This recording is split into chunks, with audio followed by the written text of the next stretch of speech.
Boa tarde a todos. Cumprimento a mesa, os pais, familiares, professores, pessoas que têm vindo aqui nesse espaço de participação social para ouvir, para opinar. Isso é muito importante.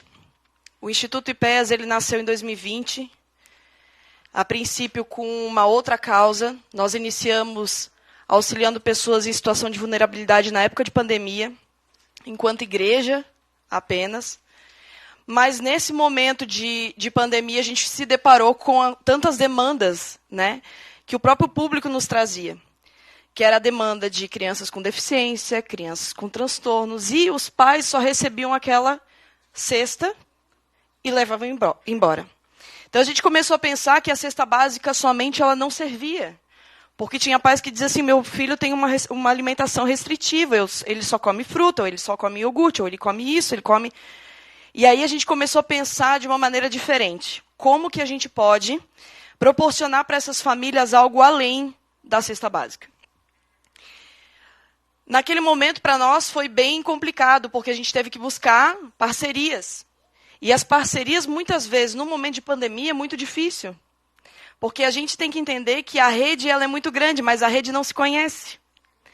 Então, quando a gente encontra esses espaços de participação social, são espaços de network, para que a gente possa conhecer as entidades que atuam no mesmo propósito e a gente entender que, de fato, nós não somos aqui adversários, mas nós somos parceiros para uma causa em comum. E aí nós encontramos pessoas que tinham essa causa em comum e quiseram ajudar. Só que dentro da igreja a gente começou a ter uma observação de famílias que, quando iam para a igreja e tinham seus filhos autistas, deixavam, eu não sei se eu vou poder ir, porque eles vão incomodar. Eu não sei como que a igreja vai poder receber eles. E aí a gente começou a estudar isso, porque a inclusão não acontece só na escola. A inclusão isso acontece em todos os espaços de participação. Em todos os espaços da sociedade, nós precisamos ter essa inclusão, inclusive nas igrejas. E voltando a isso, hoje a gente tem a Fábio, que é a mãe do Gabriel, que está ali, que muitos conhecem, o Gabrielzinho.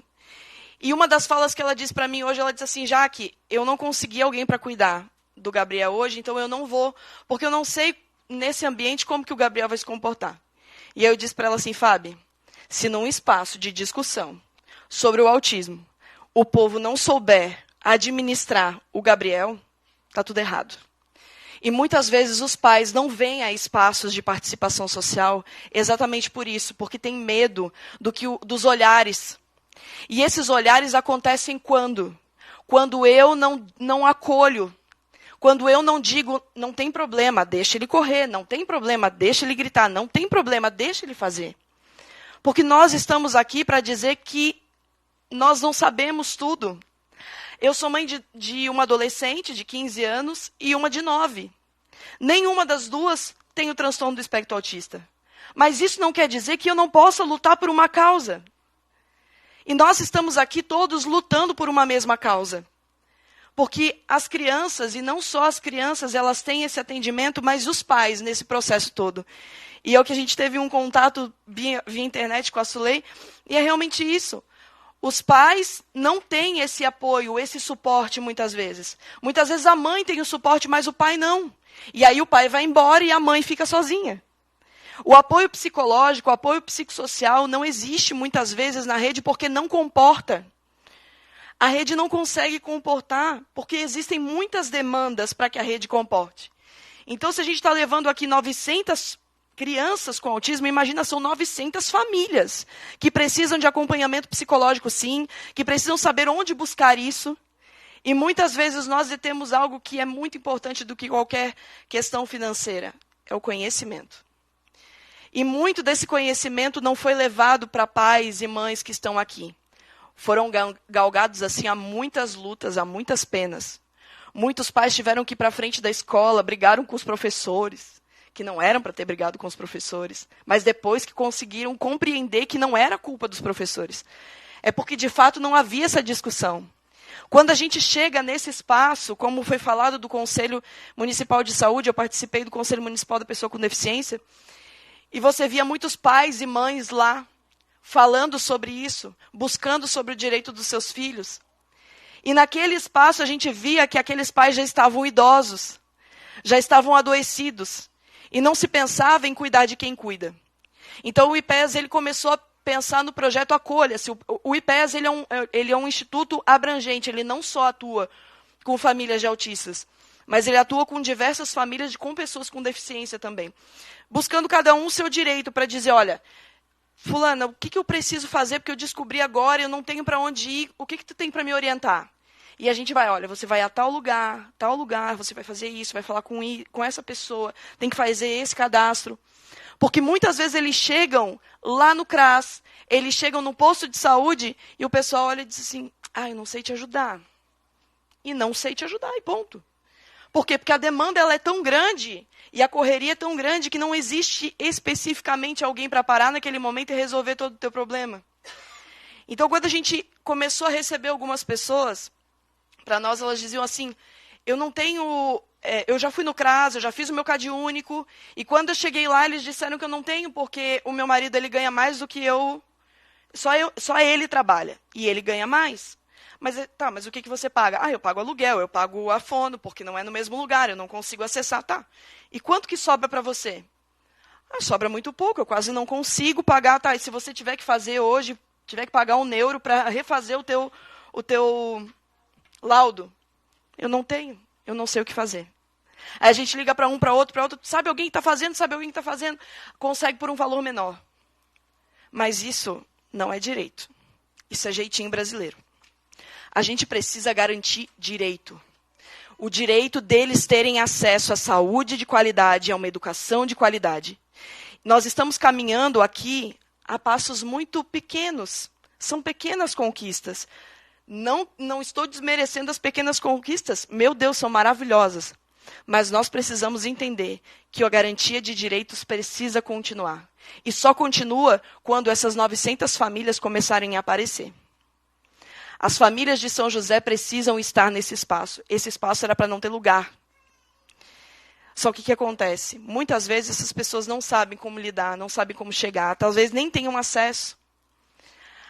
Além de tudo aquilo que está sendo feito pela Secretaria de Educação, pela Secretaria de Saúde, pelo governo em si, essa informação, a garantia de informação para as famílias, não pode só estar no âmbito da internet, porque tem pais que não têm esse acesso. E como que eu vou pensar nesse pai que não tem acesso? Eu preciso utilizar os espaços da sociedade civil, pessoas que se organizaram em associações, que estão fazendo esse movimento. E para ensinar não só pais e mães de autistas também, mas outras pessoas que não conhecem. E a gente chama o pessoal, muitas vezes, que a gente não conhece. Vai ter um evento lá. Mas eu não tenho ninguém na minha família. Não interessa, mas você vai saber para você poder passar essa informação. E eu vejo muito do Diário de Mãe de Autista isso, que eles têm essa oportunidade de passar o conhecimento que eles têm de uma causa para outras pessoas, outras tantas pessoas. E por isso eles fazem esses eventos. Por isso que nós fizemos a primeira roda de conversa no dia 20 de agosto também lá, com esse intuito de trazer pessoas da assistência, trazer pessoas da saúde, convidamos alguns vereadores para estar conosco. Por quê? Porque é necessário que a gente tenha isso, essa ponte que nos liga e não nos separa, que faz com que a gente, de fato, entenda que a causa do outro é a minha causa. Não adianta eu dizer, não está doendo em mim, mas no meu irmão está doendo, eu preciso ajudar ele a ultrapassar esse processo. A gente hoje consegue ver o Gabriel indo para a igreja, quando os pais diziam assim, meu Deus, o Gabriel não sei como é que ele vai lidar. Quando o pai e a mãe do Gabriel colocam a camiseta, ele diz assim, tem igreja? Eu quero ir para a igreja. Eu quero ir para esse espaço. Porque eu sou acolhido. E a gente quer que o Gabriel e tantas outras crianças e tantas outras famílias sejam acolhidos em qualquer lugar que eles forem. Que eles possam chegar e não tenha que dar carteiraço. Eu tenho que dar um carteiraço e dizer aqui, ó. Não, eles têm que estar preparados para receber. Por isso que, quando a Sulei trouxe essa fala, e a formação é extremamente importante, é não só quem tem a formação específica na educação especial, mas todos têm que estar preparados para receber. Porque senão vai olhar e dizer assim, aquela criança não tem nada. A mãe está dizendo que tem, eu nem vi laudo, nem sei. E esse ano nós pegamos isso. Nós tivemos mães e pais que nos procuraram, foram na minha casa e disseram para mim assim, ó, eu fui na escola, eu não vou levar mais o meu filho, porque a professora chegou para mim e disse assim, não, teu filho não tem nada, aí fica tranquilo. O problema é que assim, ó, ele precisa de limites.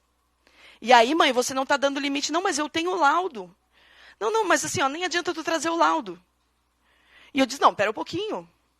Isso não está acontecendo. E realmente estava. E aí eu falei assim, você vai pegar, mãe, você vai levar o laudo lá na escola e você vai apresentar. E aí nós entramos em contato lá com a Fundação de Educação Especial, falamos com o setor responsável e eles ficaram apavorados. Mas como esse nome nem chegou para a gente? O menino está desde o começo do ano estudando. Já com o laudo em mãos, e a escola não mandou. Então, o que acontece? Gente, é essencial que a gente utilize as nossas redes sociais, o nosso boca a boca, participe um do evento do outro, para que a gente possa estar unido, visite as outras entidades, mesmo que teu filho não esteja lá, mesmo que você não conheça ninguém, visite a outra entidade e veja os serviços sérios que estão sendo feitos. Porque quando a gente realmente se une por uma causa, não tem quem nos segure. E eu tenho certeza que o IPES, o SET, Diário de Mãe de Autista, Mães, o AMA e tantas outras entidades que não estão aqui nesse dia, mas que atuam também, vão estar todos unidos num mesmo propósito. Porque quando esse propósito ele nasce no nosso coração, só basta que a gente regue ele para que ele possa dar uma árvore muito grande e com fruto. Muito obrigada.